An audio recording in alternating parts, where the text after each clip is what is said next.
Greetings, everybody. Today I want to review and talk about a book called The Trayvon Hoax, Unmasking the Witness Fraud That Divided America by Joel Gilbert. So this is a book that I heard about while listening to a Thaddeus Russell interview with the author, Joel Gilbert. And the story he told in that podcast was incredible to the point of disbelief. So Trayvon Martin's probably one of the biggest crimes trials in the last 20 years, probably the biggest one since O.J. Simpson. Not the trial so much, but just the entire incident. And the premise of this book is that the main witness for the prosecution, the main person whose testimony even led there to be a trial, if you remember from that case, and for those of you who don't, the Trayvon Martin shooting happened in Florida, in Sanford, Florida, in the end of February 2012. Initially, the police investigated Zimmerman, decided that it was very clearly a case of self-defense and did not charge him. And then there was a large outcry, first from the lawyers, then from the local media, and then from the Obama administration itself. Testimony was brought forth by a witness claiming to be Trayvon's girlfriend. And based on this testimony, the prosecutors were able to bring charges and it went to trial. Now, as it turns out, this testimony was not sufficient to convict Zimmerman of a crime, and he was acquitted. The supposition of this book is that that witness was actually a witness swap, so that Trayvon Martin had a so-called girlfriend, and I'll talk a little bit about that, and that she was on the phone with Trayvon. It's very unlikely that anything that he said to her in any way exonerated his actions or did anything to disprove Zimmerman's self-defense claim. But we don't have a recording of the conversation. It sounds like people for the Trayvon's family's lawyers got together and pressured this girl to testify that what was said on the phone would implicate Zimmerman in an aggressive homicide. Things like that Zimmerman was following Trayvon, that Trayvon was saying, "Don't stop following me." He was trying to get away, and then Zimmerman was chasing him. That sort of thing. Stuff that, by the way, all the evidence that we have contradicts that version. They convinced her to sign a statement to that effect, which they then told the prosecutors about. So the prosecutors did not meet this girl, but they were told about the statement. They were shown the statement, and they decided to prosecute based on that. However, when they pressured this girl to go and actually testify in trial and be interviewed, she backed out. I think she probably, the best evidence is understood that she was being asked to commit perjury, that she was being asked to commit fraud, that this was going to interrupt her social life in a way that she wasn't comfortable with. And I think she realized she couldn't really be forced, so she backed out of it. But they still needed a witness, and so they pressured somebody who was likely her cousin or half-sister to become the fake. So this is an incredible story, and I listened to the thing and I was like, that there's no way a case this big could hinge on such blatant fraud. How can you substitute one person for another? So I decided to get his book and to read it. And I will just say that the evidence that he presents to that effect is actually, I find, quite compelling. And that he went through, it's very fascinating. He talks about, so the names here, we have Trayvon Martin, and then we have, Trayvon was 17 years old at the time. He'd had a series of girlfriends, and he went through the phases when he was younger where he had more steady girlfriends that he'd known for a long time, and these tended to be nice girls, church-going girls, and he still would text them and flirt with them, and to an extent. As he got older, he obviously got a little bit more promiscuous. We don't know. I don't know if we know for certain if he actually had sex, but his texting implies or states that he was sexually active to some degree. Don't know exactly how much. That Valentine's Day before that, there were 4 girls that he texted wishing them happy Valentine's Day, if that tells you anything. And he had had some rough breakups here and there, but about a month before the shooting, he started talking to the girl named Brittany Diamond Eugene. So one fascinating thing about Brittany Diamond Eugene is that she's a Twitter user, and at this time, during this, for about a year before and for several years after, she was posting on Twitter approximately once every 20 minutes while she was awake. You know, she's tweeting everything. I pooped. I had breakfast. I like donuts. I'm going to Burger King. My boyfriend did this. My girlfriend did this. I did this.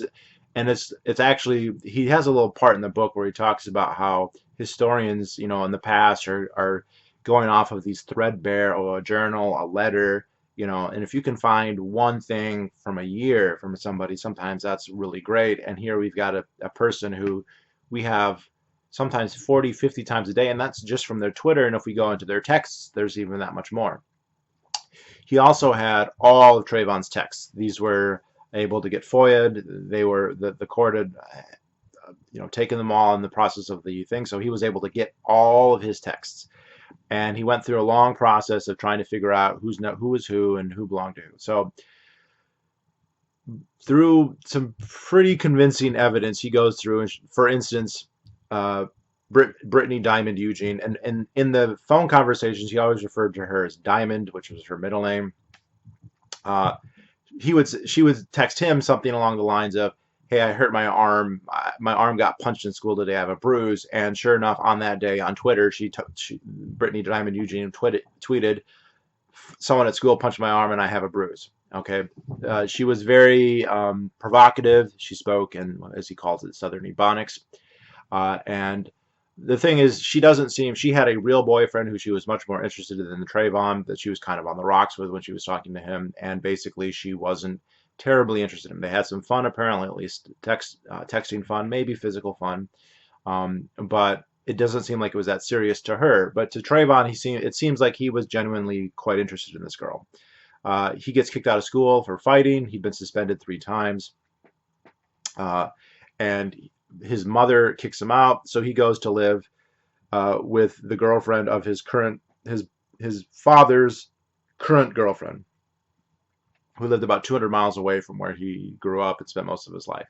So he goes and moves there, and he's feeling very upset that she's apparently losing interest in him, and he was texting things along the lines of, like, "You're messing with my feelings, I'm so confused," in his Ebonics way of saying those things. And the night that he was killed, he calls her and he's on the phone with her. Now, from Zimmerman's point of view, and there's a lot of, we'll go into Zimmerman here because it's also an interesting part of the book. He attacks George Zimmerman, starts beating him up, and George Zimmerman shoots him and kills him as he's beating the shit out of him. And Zimmerman has the physical injuries to prove this. There's other witnesses, a guy named Jonathan Good, who was a neighbor. It happened 30 feet from his porch. He went out and saw it. He told Trayvon to stop or he would call the cops, which Trayvon did not stop. The author makes the point, if you threaten somebody with calling the police and they don't stop, why would deadly force seems like the only obvious thing that you can do after that. He said if Zimmerman had not shot Trayvon, Trayvon would have gone to prison for aggravated assault, perhaps attempted murder, and that's if he didn't kill Zimmerman. And if he did kill Zimmerman, which may or may not have, probably wouldn't have happened, but it could have, he would have gone to jail for maybe life. But as it was, Zimmerman was not going to end that night as a victim, and he killed Trayvon. It took a few weeks because initially the police looked into it and said, this is cut and dry. We've got witnesses. All the physical evidence points to Zimmerman doing this in self-defense.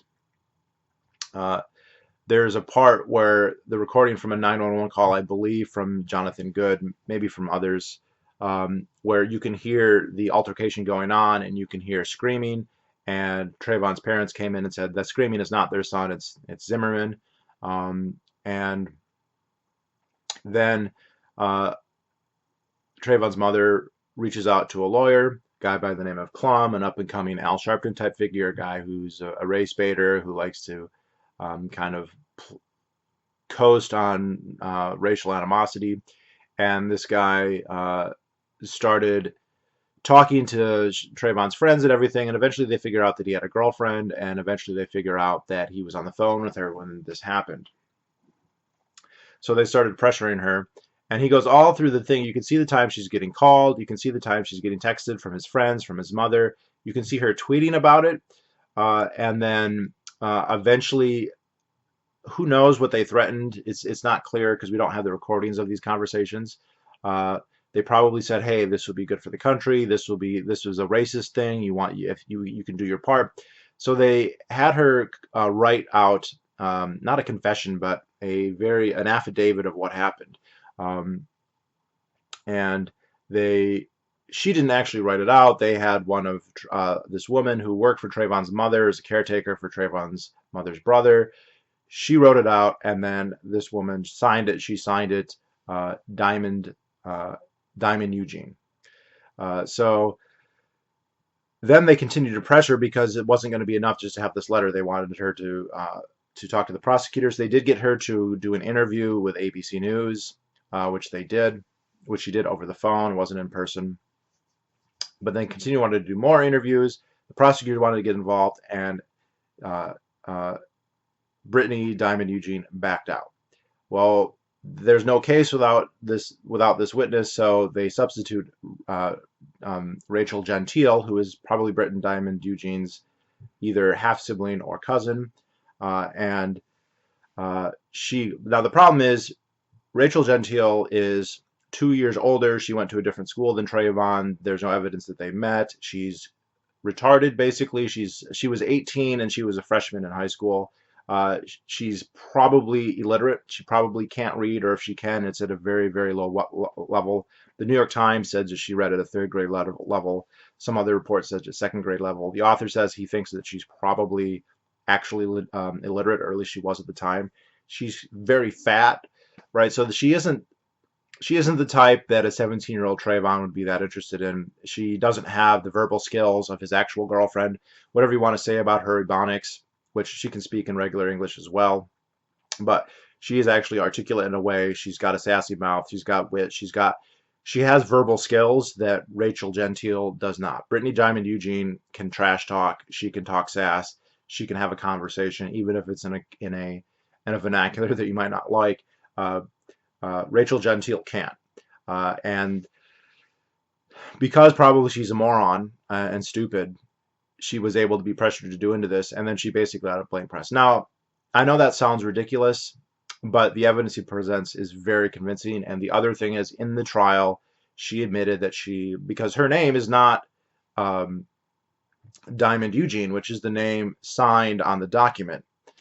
And so people asked, and also she said, she claimed, well, I don't want to be interviewed because I'm a minor because I'm 16, when actually she was 18. Now, she actually didn't make this claim. When the prosecutors were asking about this girl, when the reporters were asking this girl, they concealed her identity and they said, well, she's a minor, she's 16, which was true. Brittany Diamond Eugene is a minor at the time. She was 16 at the time. Rachel Jeantel was 18 at the time. So if she was the real witness, why would they be claiming that she's a minor? So in court, the defense this was brought up in court, and they said, hey, is this your signature? Is this your name? Is this how old you actually are? And so she perjured herself in the trial, obviously. So if you want to say this sounds ridiculous or how could this possibly be, well, the witness that we're talking about perjured herself in court. She's a liar. Okay, now she's very stupid and probably was taken advantage of. Who knows if she was paid? So she's unlikely to face prosecution. But I found the evidence that there was a witness swap very compelling, and it's not implausible given the fact that there was a lot of lying going here. Here's another interesting thing. So the broader point of the book too is that this case was used to stir racial tensions in the United States to help Obama. All right, because Obama wanted to get out the black vote for the 2012 presidential election against Mitt Romney that was ramping up, and there wasn't a lot of racial tension at the time, and so this was perceived as a way to gain that. So there were a couple things that were done to make that. But first, to give you an idea, on the first page of this book, in the second paragraph, I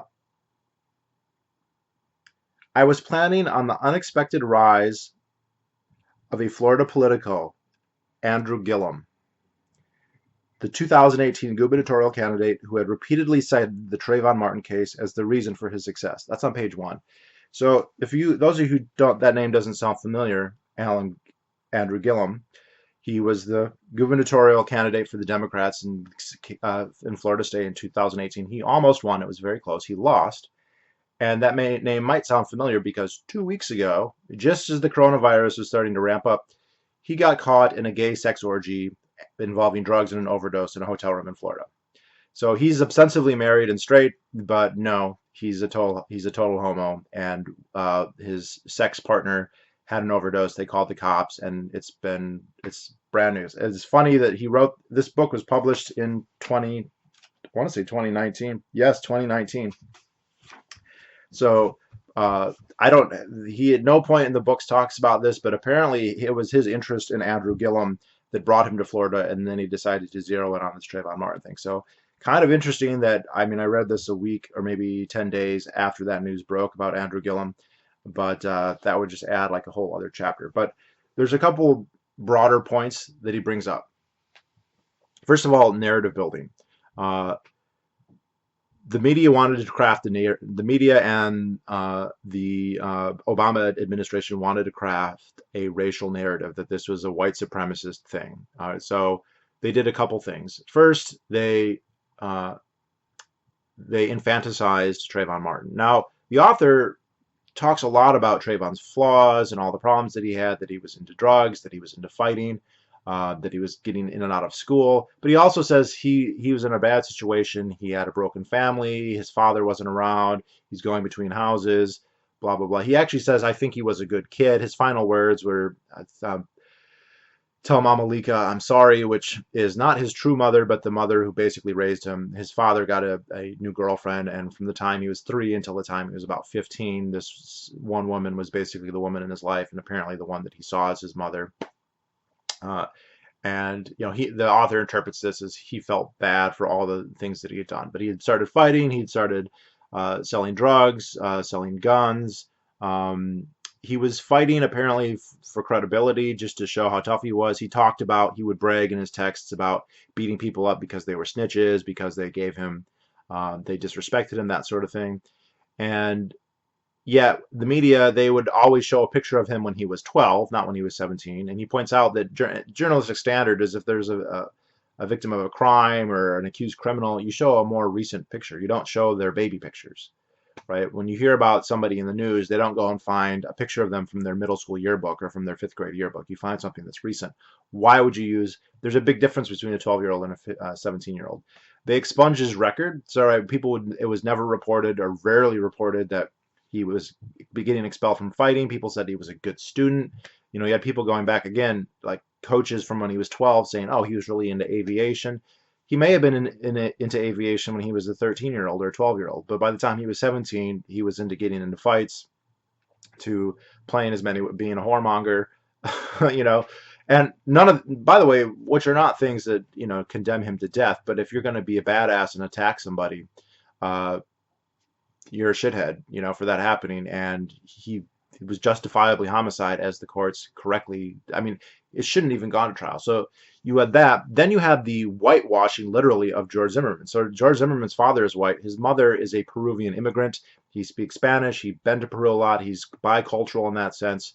And he had a history. He was a Democrat. He was progressive. A year before this, there was an incident in their town where an officer's son sucker punched a homeless black dude in the face, knocked him out. And there was a video of it, and it was on social media, and nothing was done, right? This guy didn't get in trouble because he's a cop's son, blah, blah, blah.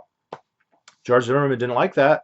He thought that was wrong, and so he actually started, he wasn't just posting on social media. He would actually go print out flyers with details of the event, explaining why it was bad, and he would go and put them into the windshields at like Baptist churches, other churches, and he went to city council meetings and spoke about this and would have, hey, everyone come to the city council meeting, this is a big problem. Completely ignored, mainstream media completely ignored all of that, pretended it didn't happen. Diane Sawyer called him a watchdog. On television, they described him as a white Hispanic. This is where that crazy term. So the narrative has to be white hurting black. There also a whole narrative that this was a stand your ground problem. Andrew Gillum said we have to get rid of stand your ground because this is a stand your ground case, although it was not a stand your ground case. His defense never used that as a defense. It wasn't necessary in this case. This is just not. It's just you're adding your political grab basket of policies into an issue, which is totally relevant for what's happening now, only not nearly as bad.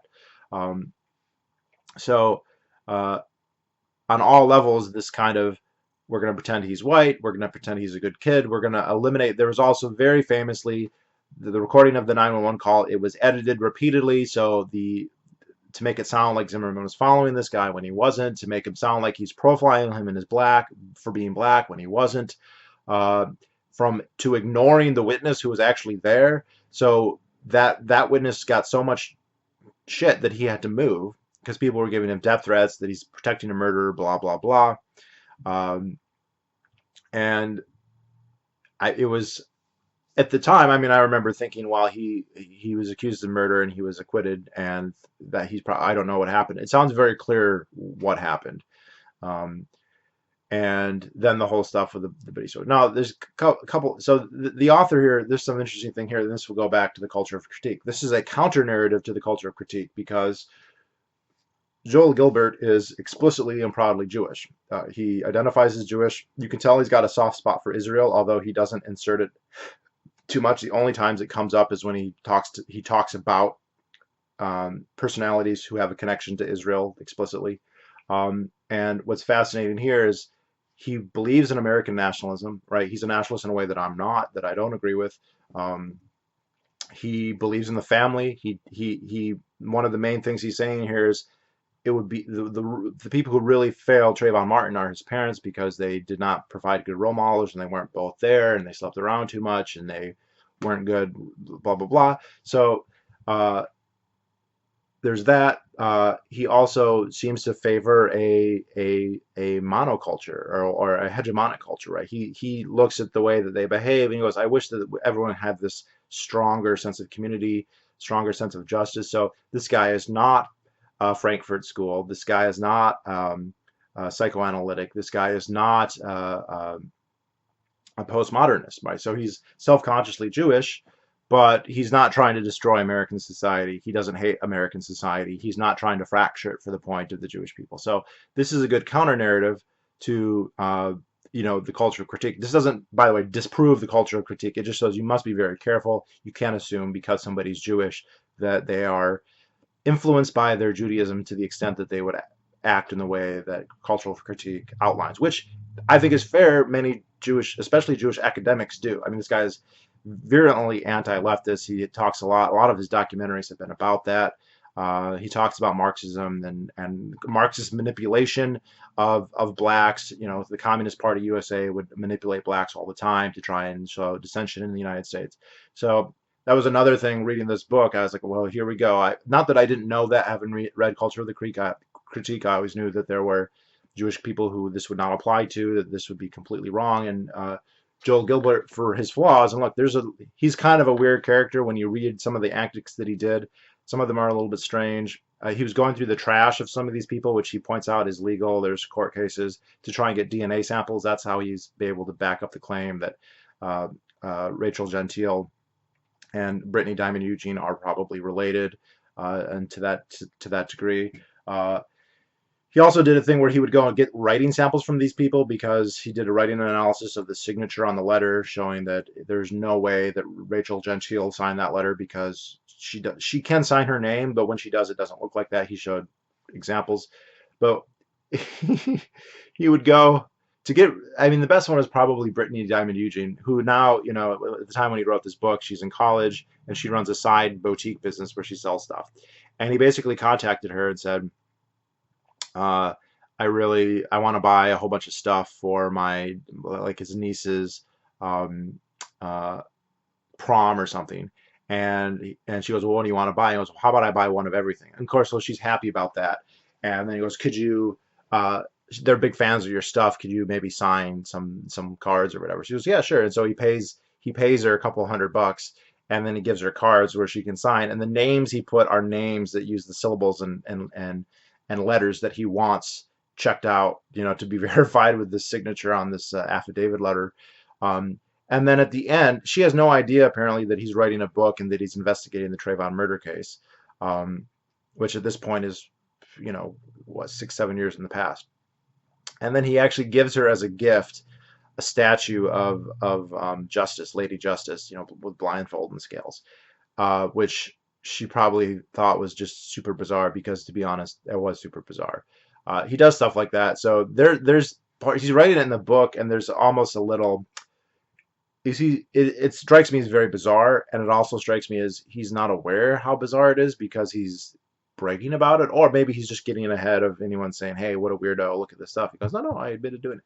So, like, to what degree does that affect the conclusions of the book? Not necessarily any, but I just think I would put it out there. That was one of the impressions I had. So, um, easy book to read. It's not that long. Lots of space. The text isn't that big. Lots of chapters. He basically walks through all the text. I read way too many texts from Brittany Diamond Eugene and tweets from Brittany Diamond Eugene and from Trayvon Martin that I would ever want to know. Um, but I think he did a good job, a good detective job putting this together. And it is not plausible that Rachel Jeantel, the woman who appeared in court, um, whatever, would actually have been Trayvon's girlfriend. She probably wasn't. Now, he talks to the defense attorney about this, and he goes, I don't believe that because why would you? Rachel Jeantel is just a terrible witness. You don't want to build a case off of her because she's just not reliable. She's a liar. What would be the point? He goes, well, the point is that two things. Klum, the attorney for Trayvon's family, they don't have to get a guilty verdict. If Zimmerman gets gets arrested, and he works for the homeowners association, which he didn't work for the homeowners association, but he was officially a neighborhood watch person. They'd had problems with break-ins relatively recently, and so he decided he wanted to do something about it, so he became a watch person. And if there's an arrest, that means that there could be civil liability on the part of the homeowners association. And indeed, Glum sued them and got a multi-million-dollar payout from them, even though there was no guilty verdict. Just because there was an arrest gave him the option to do that. The other thing is it would keep it in the news and would make it a political issue. If this was just shut and dry, that self-defense and it didn't go anywhere and the cops were like, that's all there is, then that's all there would have been. It wouldn't have been this huge story. They also talk about, Zimmerman talks about how his mother wanted to name him Jorge after her uncle or whatever. And they said, well, since we're going to live in the United States, we'll call him George. And he kind of speculates that if he had actually had the name Jorge, and so the story was Jorge Zimmerman kills Trayvon Martin, wouldn't have been a big story because Jorge doesn't sound very white, right? So-called white. And as it is, he's an immigrant, half Peruvian, speaks Spanish, progressive, hardly a Klans person. But the whole point was this fake witness was not going to probably win the trial because there was just too much exonerating evidence and there were too many holes in the story. But what it would do is get there to be a trial, get there to be an arrest, and get there to be a civil settlement. So it still made sense to do. And as Andrew Gillum admitted, this rocketed his political career, and it certainly helped Barack Obama. And he made a big deal about, oh, if I had a son, he'd look like Trayvon. And it's like, yeah, Trayvon did not grow up in Indonesia or in Hawaii. He didn't go to Harvard. He wasn't going to go to Harvard. And his connection to the life of Barack Obama is basically zero. So anyway, I thought it was a fascinating book. Definitely a quick read. I think I read it in a day and a half. You know, I would really want them to go and confront Brittany Diamond Eugene and Rachel Jeantel, especially Brittany, and say, hey, tell us what really happened. If she was smart, this could be her tell-all book. She'd be admitting perjury, but she also was a minor at the time, and so it's unlikely that she would get in a lot of trouble with this. We've seen this a couple times where people admit to have committed perjury when they were children. I mean, she could sign a killer book deal doing that. So, like, if she happens to see this, you go, girl, like, own that and get rich. But, like, I would want to hear what they have to say. I would want to know. It sounds like she was over it and this was drama she just did not want to deal with, and she was on with her life. Because, like, the next day she was tweeting stuff like, my butt hurts. And so, you know, like, I got that booty. So, and Rachel Jeantel sounds like when they tried to cross-examine her, she would literally start to mumble. Like, how long have you known Trayvon? Well, I don't know.